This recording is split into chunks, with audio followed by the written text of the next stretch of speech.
हम अहाँ सबके सामने जीत जीतवाहन के कथा लऽ कऽ आयल छी और अहाँ सब ई कथा जरूर सुनब।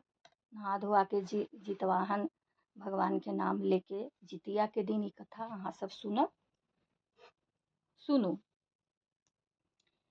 एक बार नैमी सारण्य के निवासी ऋषियों ने संसार के कल्याणार्थ सूत जी से पूछा, हे सूत, कराल कलिकाल में लोगों के बालक किस तरह दीर्घायु होंगे, सो कहिए। सूत जी बोले, जब द्वापर का अंत और कलयुग का आरंभ था, उसी समय बहुत सी शोकाकुल स्त्रियों ने आपस में सलाह की कि क्या इस कली में माता के जीवित रहते पुत्र मर जाएंगे। जब वे आपस में कुछ निर्णय नहीं कर सकी, तब गौतम जी के पास पूछने के लिए गई। जब उनके पास पहुंची तो उस समय गौतम जी आनंद के साथ बैठे थे। उनके सामने जाकर उन्होंने मस्तक झुकाकर प्रणाम किया। तदंतर स्त्रियों ने पूछा, हे प्रभु, इस कलयुग में लोगों के पुत्र किस तरह जीवित रहेंगे? इसके लिए कोई व्रत या तप हो तो कृपा करके बताइए। इस तरह उनकी बात सुनकर गौतम जी बोले, आपसे मैं वही बात कहूंगा जो मैंने पहले से सुन रखा है। गौतम जी ने कहा, जब महाभारत युद्ध का अंत हो गया और द्रोण पुत्र अश्वत्थामा के द्वारा अपने बेटों को मरा देखकर सब पांडव बड़े दुखी हुए, तो पुत्र के शोक में व्याकुल होकर द्रौपदी अपनी सखियों के साथ ब्राह्मण श्रेष्ठ धम के पास गई और उसने धौम से कहा, हे विपेंद्र, कौन सा उपाय करने से बच्चे दीर्घायु हो सकते हैं? कृपा करके ठीक ठीक कहिए। धौम बोले, सतयुग में सत्य वचन बोलने वाला, सत्याचरण करने वाला समदर्शी जीवित वाहन नामक एक राजा था। एक बार वह अपनी स्त्री के साथ अपनी ससुराल गया और वहीं रहने लगा। एक दिन आधी रात के समय पुत्र के शोक से व्याकुल कोई स्त्री रोने लगी, क्योंकि वह अपने बेटे के दर्शन से निराश हो चुकी थी। उसका पुत्र मर चुका था। वह रोती हुई कहती थी, हाय, मुझ बूढ़ी माता के सामने मेरा बेटा मरा जा रहा है। उसका रुदन सुनकर राजा जितवाहन को तो मानो हृदय विदीर्ण हो गया। वह तत्काल उस स्त्री के पास गया और उससे पूछा, तुम्हारा बेटा कैसे मरा है? बूढ़ी ने कहा, गरुड़ प्रतिदिन आकर गांव के लड़कों को खा जाता है। इस पर दयालु राजा ने कहा, माता, अब तुम रो मत, आनंद से बैठो, मैं तुम्हारे बच्चे के बचाने का यत्न करता हूँ। ऐसा कहकर राजा उस स्थान पर गया जहां गरुड़ आकर प्रतिदिन मांस खाया करता था। उसी समय गरुड़ भी उस पर टूट पड़ा और मांस खाने लगा। जब अतिशय तेजस्वी गरुड़ ने राजा का बायां अंग खा लिया तो झटपट राजा ने अपना दाहिना अंग बढ़ा दिया।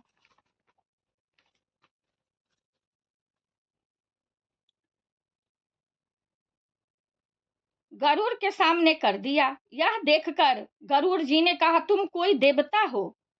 कौन हो तुम? मनुष्य तो नहीं जान पड़ते हो। अच्छा, अपना जन्म और कुल बताओ।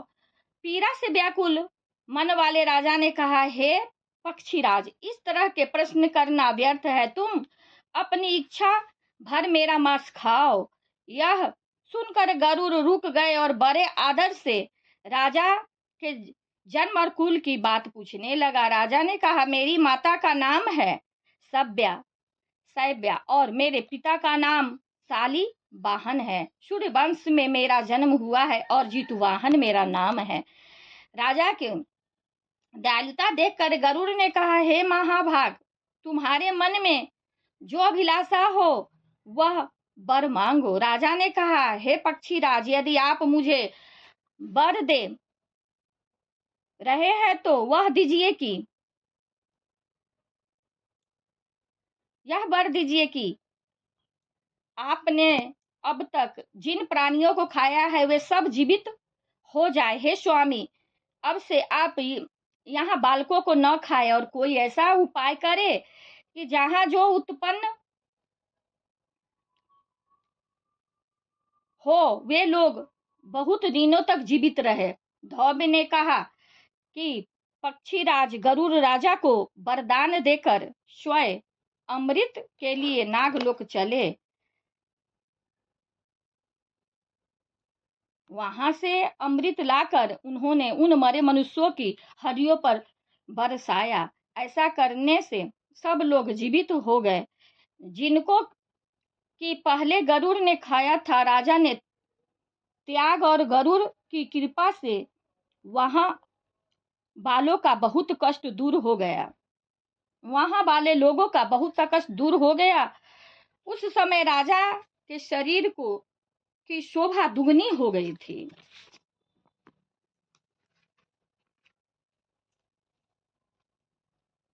राजा की दयालुता देखकर गरुड़ ने फिर कहा, मैं संसार के कल्याणार्थ एक और वरदान दूंगा। आज आश्विन कृष्ण सप्तमी से रहित शुभ अष्टमी तिथि है। आज ही तुमने यहाँ की प्रजा को जीवित दान दिया है।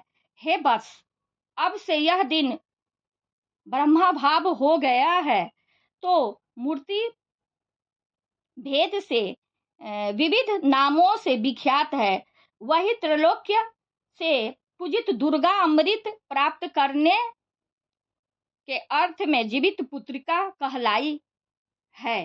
सो इस तिथि को जो स्त्रियां उस जीवित पुत्रिका की और कुश की आकृति बनाकर तुम्हारी पूजा करेगी तो दिनों दिन उनका सौभाग्य बढ़ेगा और वंश की भी बढ़ती होती रहेगी।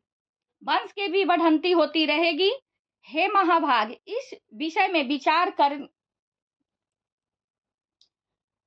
करने की भी कोई आवश्यकता नहीं है। हे राजन, सप्तमी से रहित और उदय तिथि की अष्टमी को व्रत करे, यानी सप्तमी विधु अष्टमी जिस दिन हो उस दिन व्रत न कर शुद्ध अष्टमी को व्रत करे और नवमी में पारण करे। यदि इस पर ध्यान न दिया गया तो फल नष्ट हो ही जाएगा और सौभाग्य तो अवश्य नष्ट हो जाएगा।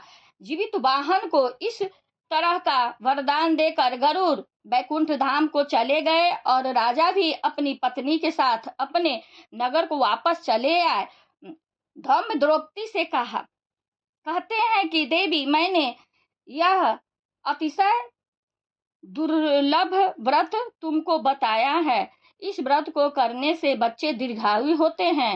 हे देवी, तुम भी अपनी पुत्रों विधि से यह व्रत को पवित्र विधि से इस व्रत को दुर्गा जी का पूजन करो तो तुम्हें अभिलाषित फल प्राप्त होगा। मुनिराज धौम्य की बात सुनकर द्रौपदी के हृदय में एक प्रकार का कौतूहल उत्पन्न हुआ और पूर्वसनी स्त्रियों को बुलाकर उनके साथ यह उत्तम व्रत किया।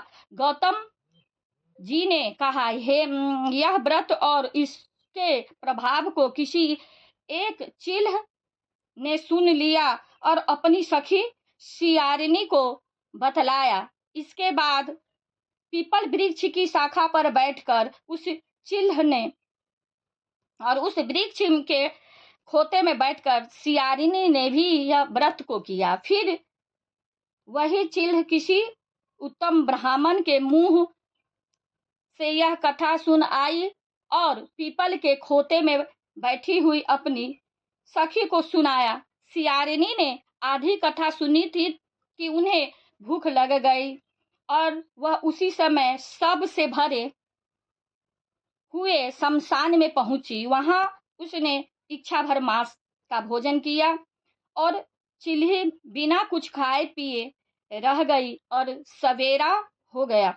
सवेरे वह गौशाले में गई और वहां गौ का दूध पिया। इस तरह नौवीं को उसने पारण किया। कुछ दिनों बाद वे दोनों मर गई और अयोध्या में किसी धनी व्यापारी के घर में जन्मी।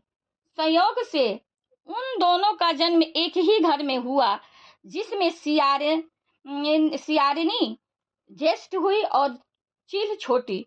दोनों सभी शुभ लक्षणों से युक्त थी, इसलिए बड़ी लड़की काशीराज के और छोटी उसके मंत्री के साथ गर्भवत्व विवाह अग्नि के सामने विधि पूर्वक ब्याही गई।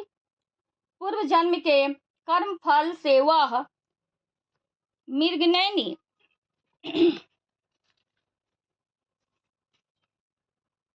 रानी हुई। जिस किसी भी संतान को उत्पन्न करती वह मर जाती थी और पूर्व जन्म की बातों को स्मरण करने वाली मंत्री की पत्नी ने अष्ट वसुओं के सदृश तेजस्वी 8 बेटे उत्पन्न किए और सभी जीवित रह गए।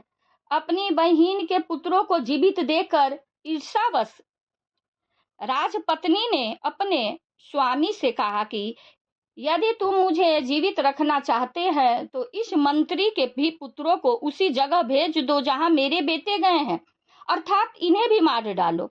यह सुनकर राजा ने उस मंत्री के पुत्रों को मारने के लिए कई प्रकार के उद्योग किए और कितना प्रकार के षड्यंत्र रचे, पर मंत्री पत्नी ने जीवित पुत्रिका के पुण्यवश बल से बचा लिया। एक दिन राजा ने अपने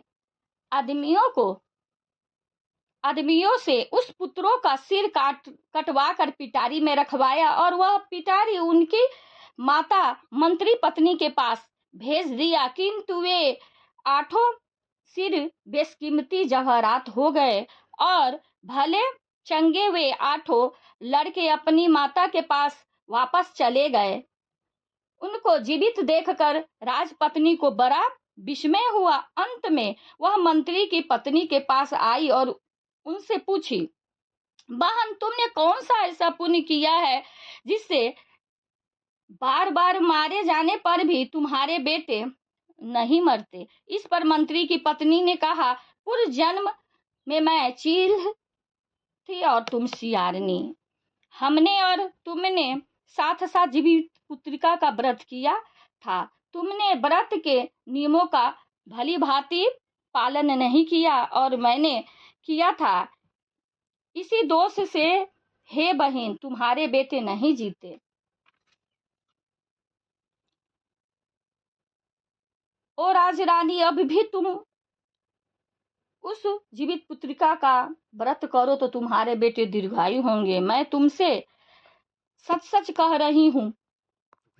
उसके कथानुसार रानी ने व्रत किया, तभी से उनके कई बेटे सुंदर और दीर्घायु होकर बड़े बड़े राजा हुए। सूत जी कहते हैं कि सब प्रकार का आनंद देने वाला मैंने यह दिव्य व्रत बतलाया। स्त्रियां चिरंजीवी संतान चाहती है तो विधि पूर्वक यह व्रत करे। जय हो जितवाहन भगवान। सबकी इच्छा मनोकामना आप पूरा करिए।